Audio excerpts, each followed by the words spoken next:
intimacy and or dating, courtship, if you will, we know it based on observational learning. We know it based on what we see from our parents. Even when we try not to repeat those same cycles or mistakes, if we're not intentional, we do it anyway. And if you're not like careful, you might portray some really awful dating practices like to your kids.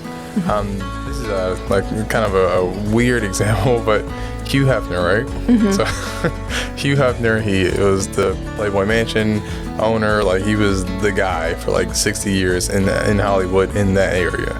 The reason why I bring him up, because some of the Playboy bunnies he had in the mansion had kids who were also in the mansion when they were dating Hef.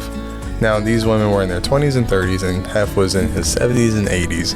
And the kids were now around watching this dating dynamic.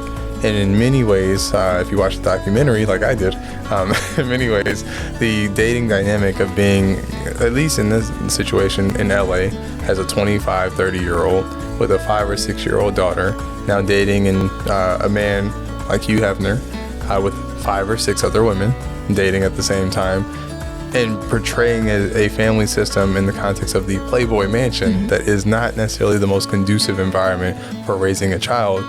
All they did in many ways was present a context in life romantically that wasn't healthy and or sustainable over time. And I know this because one of the young girls who were like 5 and 6 in the 90s at the time was on the documentary explaining that perspective, how she was like in her 30s struggling to date because all she saw from a dating standpoint is mom dating old Hugh Hefner. And I'm not saying Hugh Hefner wasn't cool. I personally don't like him as a guy, but he wore a lot of velvet, which apparently makes him really awesome and a very highly coveted item in the romantic market. But for that young girl, it impacted her life, and it really set up a dating standard that was really unrealistic.